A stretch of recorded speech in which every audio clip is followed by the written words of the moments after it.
ಈ ರಾಜ್ಯದ ಮುಖ್ಯಮಂತ್ರಿಗಳಿಗೆ ನಾನು ಮತ್ತೊಮ್ಮೆ ಆಗ್ರಹ ಪಡಿಸ್ತಾ ಇದ್ದೇನೆ. ರೈತರನ್ನು ಒಕ್ಕಲೆಬ್ಬಿಸುವಂಥ ಕೆಲಸ ನೀವು ಮಾಡಬೇಡಿ. ಹಿಂದೆ ಕುಮಾರಸ್ವಾಮಿ ಮುಖ್ಯಮಂತ್ರಿಗಳಿದ್ದಾಗ ಪ್ರಾರಂಭ ಆಯಿತು ಅಂತೇಳಿ ನೆಪ ಒಡ್ಡಿ ಕೋಟ್ಯಾಂತರ ರೂಪಾಯಿ ಬೆಲೆ ಬಾಳ್ತಕ್ಕಂಥ ರೈತರ ಜಮೀನನ್ನು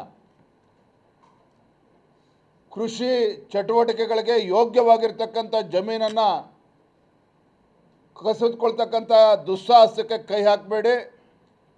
ರೈತರ ಶಾಪಕ್ಕೆ ನಿಮ್ಮ ಸರ್ಕಾರ ಬಲಿಯಾಗಬೇಕಾಗ್ತದೆ ಅನ್ನುವ ಎಚ್ಚರಿಕೆಯನ್ನು ಕೂಡ ನೀಡ್ತಾ ಇದ್ದೇನೆ. ಇದ್ರ ಮಧ್ಯೆ ರಾಹುಲ್ ಗಾಂಧಿ ಅವರು ಎಲ್ಲಿದ್ದಾರೆ? ವಿದೇಶ ಪ್ರವಾಸದ ಬ್ಯುಸಿಯಲ್ಲಿರ್ತಕ್ಕಂಥ ರಾಹುಲ್ ಗಾಂಧಿ ಅವರು ಇವತ್ತು ಇಂಥ ಗಂಭೀರವಾಗಿರ್ತಕ್ಕಂಥ ವಿಚಾರ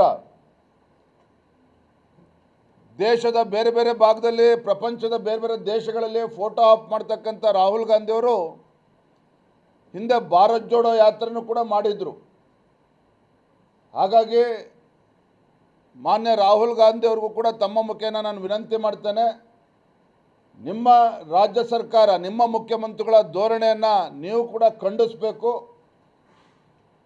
ಬಿಡದಿ ಅಷ್ಟೇ ಅಲ್ಲ, ರಾಜ್ಯದ ರೈತರ ರಕ್ಷಣೆ ವಿಚಾರದಲ್ಲಿ ತಾವು ಕೂಡ ರೈತರ ಪರವಾಗಿ ನಿಲುವನ್ನು ತೆಗೆದುಕೊಳ್ಬೇಕು. ಇಲ್ಲಿ ಬಂದು ರೈತರಿಗೆ ಧೈರ್ಯವನ್ನು ಕೊಡುವಂಥ ಕೆಲಸ ಮಾಡಬೇಕು ಅನ್ನುವ ಆಗ್ರಹವನ್ನು ಕೂಡ ನಾನು ಮಾಡ್ತಾ ಇದ್ದೇನೆ.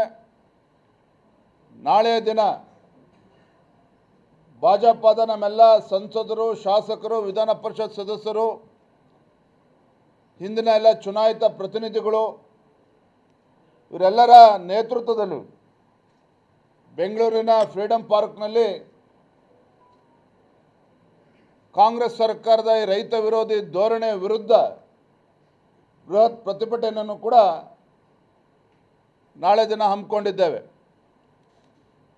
ಮತ್ತೊಂದು ಪ್ರಮುಖವಾಗಿರ್ತಕ್ಕಂಥ ವಿಚಾರ ಅಂತ ಹೇಳಿದ್ರೆ, ಹಾಗಾಗಿ ತಮ್ಮ ಮುಖೇನ ಈ ರಾಜ್ಯದ ಮುಖ್ಯಮಂತ್ರಿಗಳಿಗೆ ನಾನು ಮತ್ತೊಮ್ಮೆ ಆಗ್ರಹ ಪಡಿಸ್ತಾ ಇದ್ದೇನೆ. ರೈತರನ್ನು ಒಕ್ಕಲೆಬ್ಬಿಸುವಂಥ ಕೆಲಸ ನೀವು ಮಾಡಬೇಡಿ.